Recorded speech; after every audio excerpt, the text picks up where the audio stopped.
Hello mga manay, good evening. So nagpabili ako kay Mr. ng ito mga manay. Super mahal nito kasi ito lang mag-isa pero 63 pesos. 63 cups no? 63 pesos daw ito mga manay. So ito na mangga ay hindi siya maaslom, hindi siya sobrang maaslom mga manay Tagalog. Maalat, hindi siya maalat mga manay. Aslom cups no? Sa Tagalog sa aslom gani cups?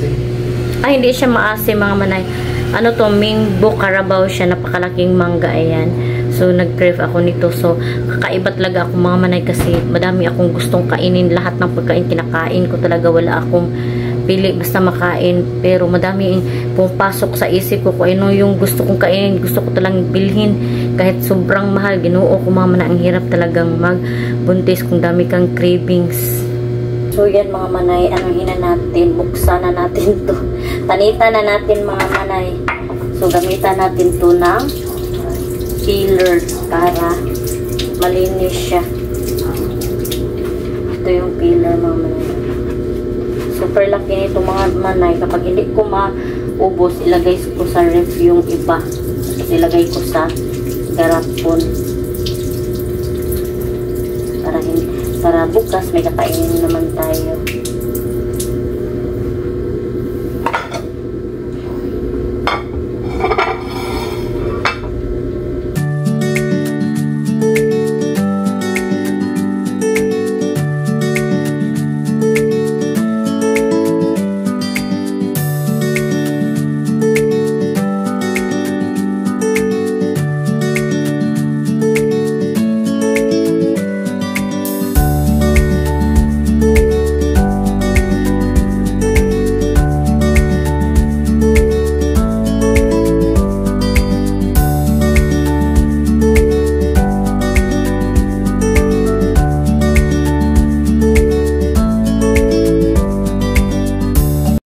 So, ito kalahati mga manay iikip ko. Tapos, ito lang yung kainin ko ngayon.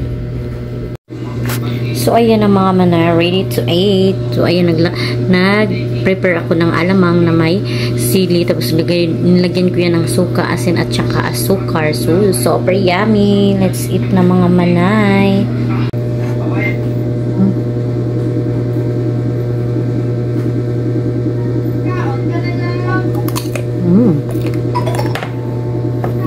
Sarap.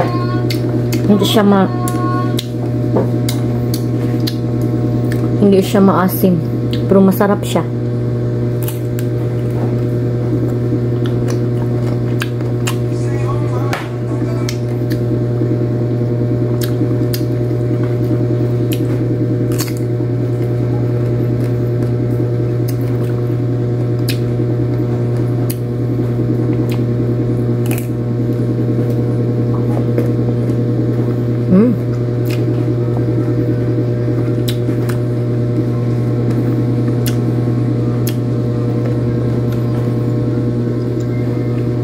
Sarap mga manay.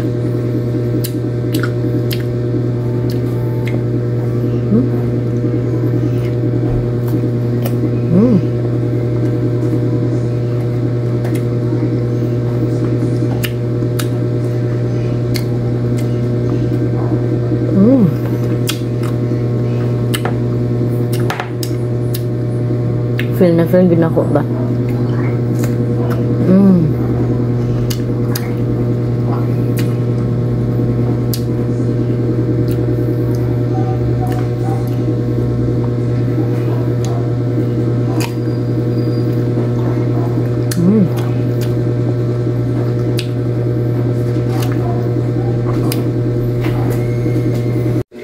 So, yan mga manay, naubos na namin yung mangga at si Mr. ay gumawa ng salad. Ayan, salad na pakuhala na una. Nakuan ang suka na overflow. So, napakasarap nito mga manay. Ayan, oh. Ang sarap. Ito yung at may ginisa na tako. Si Mr. yung ano nito mga manay, luto, ayan. At saka salad na pako, napakasarap ng salad na pako, promise. And oh, ang sarap. Kalami, Kain tayo mga manay. Ito pala mga manay ay kangkong at saka pakuyan. Ayan. Sarap din yan mga manay kasi niluto yan ni Mr. na adobo. Ayan. Ito yung ulam namin kaninang umaga. Hindi naubos. Isa na lang natira. So kain tayo at meron din kaming bahaw na rice. Let's eat. Ito yung kinuha namin sa bukid kahapon mga manay, yung vlog ko na nanguha kami ng pako at saka naghunting kami ng mushroom. Ayan. Ito yung ulam natin ngayong dinner. Hello mga manay, good evening. So ayan, nakabihis ako pang samba mga manay kasi sasamba kami ni Fiana ngayon. So alam nyo mga manay, may nagchat sa akin na sikat na vlogger pala. Tapos nagalit siya sa akin kasi vlinag ko na naman daw siya. Naku, wala naman akong ni-mention na pangalan at saka hindi ko naman ginagamit yung pangalan niya. May totoo naman talaga na may dumaan na sikat na vlogger sa harap ko noong bumili ako ng prutas. Tapos hindi niya ako pinansin at saka hindi naman ako nag-mention kung sino. Ang ano talaga niya mga manay, feeling talaga niya na lahat ng content ko ay para sa kanya. Nako, ay nako, talaga tong mga tao, mga manay na ganyan mga pag-iisip, feeling famous talaga at feeling entitled. Wala naman akong sinasabi na siya yun, di ba? At saka wala na kaming connection. Bakit niya naman ako ganuhon na mag-chat-chat siya sa akin? At saka ano talaga siya, palaaway talaga siya mga manay. At saka mga manay, wala naman akong ginagawa sa kanya. At saka didmad din naman ako kung ano yung gagawin niya sa buhay, diba? So yung mga tao na ganyan mga manay, ayaw nila na malamangan. At saka hindi na nga ako sikat na vlogger. Bakit ganun siya sa akin? Hindi naman tumaas yung views ko dahil ginamit ko siya, diba? Bakit naman siya magagalit? Ano talaga mga manay, napaka selfish niya kasi ayaw niya na malamangan na gamitin yung, if ever na gamitin ko yung pangalan niya. Sabi pa niya sa akin na ginagamit ko daw yung pangalan niya para madaming may mahahakot at madami daw yung views. Naku, ano naman yun, o content ko lang naman yun at totoo naman yun na content ko, diba? Hindi naman ako tulad sa kanila na gawa ng content para dami yung views. So yun mga manay, punta muna kami ng shorts kasi time na. So yun lang ang chika ko sa inyo. So thank you so much. Nagsumbong lang ako sa inyo mga manay kasi hindi, gusto ko lang ilabas yung sa loobin ko talaga na sa loobin kasi hindi ko kayang itago ko lang to mga manay. Gusto kong ilabas ang lahat kasi masakit mga manay na ako lang yung talagang nakakaalam. Gusto ko din na malaman nyo din. So yan, punta na kami mga manay at salamat sa iyong panonood at pagsuporta palagi sa akin. Ipapakita ko sa inyo yung mga sili ko mga manay. Ayan, o palagi ko na to hinarbisan. Ayan, ang daming bunga mga manay at good news din pala. Akala ko hindi na to mahinugan, pero nahinugan na siya mga manay. Ayan, o.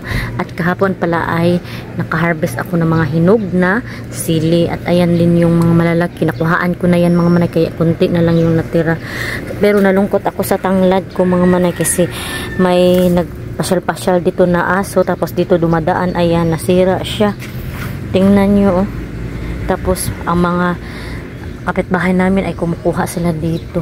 So, yan, plano ko ngayon ay magwashing ako ng aking motor. Kasi super dumi ng mga manay. Ayan, oh.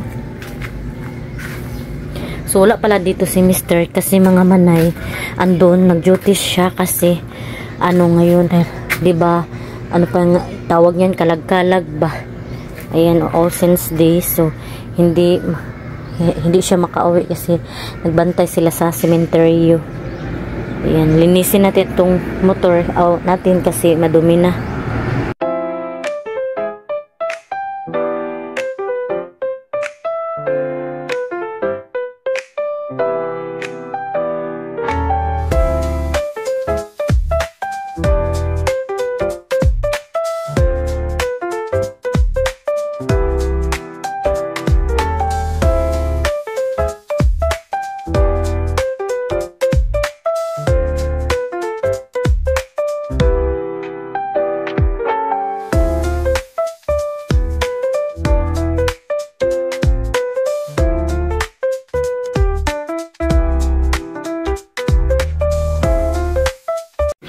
So yan ang mga manay, fresh na si Roxy.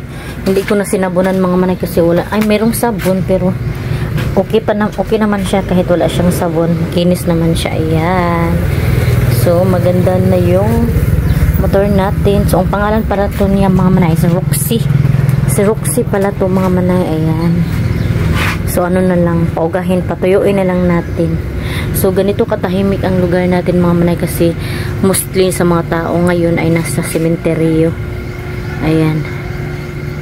Napakatahimik. So, yun, maghugas tayo ngayon ng pinggan. So, ayan, kinain na ni Pilis.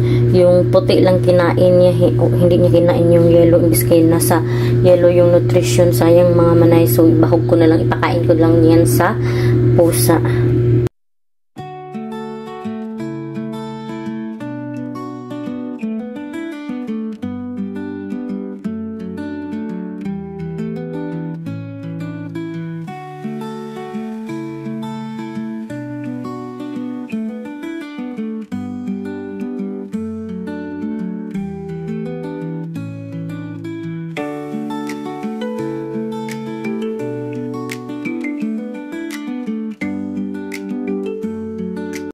So yan, nagtapos na ako maglinis sa bahay. Ito pala mga manay ay doyan to ng aking mister. Nakalimutan niya idala doon sa kanyang istasyon. So ayan, si Phyllis nagsi-cellphone siya. So ngayon ay magtupi tayo ng mga damit. Ayan. Super tahimik dito sa amin mga manay kasi umuwi yung mga tao na nagbo-board doon sa boarding house. Umuwi sila, so napakatahimik ng paligid. Ayan, so magtupi tayo ngayon. Itong mga damit ito ni Phyllis at saka mga panty.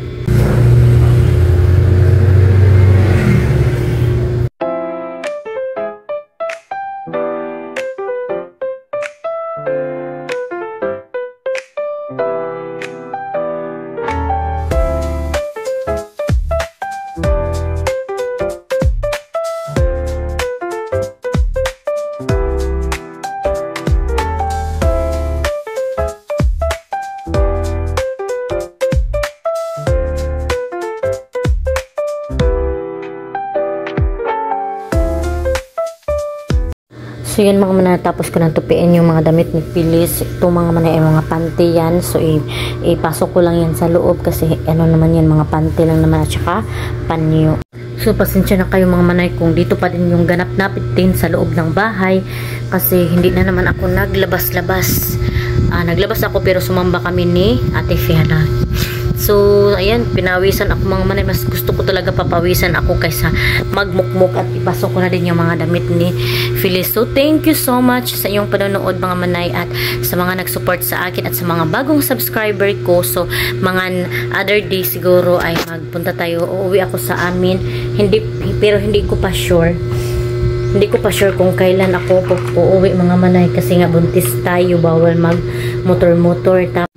And thank you so much kay Mami MD sa mga blessings na share mo. Sana ay okay ka parati dyan at wish na ko lang parati na good health ka at ingat ka lagi sa yung trabaho. Pray ko lang na maging okay ang lahat kung mayroong mga pagsubok sa buhay. Ganyan talaga, may mga pagsubok talaga tayo sa buhay na makaya din natin yan.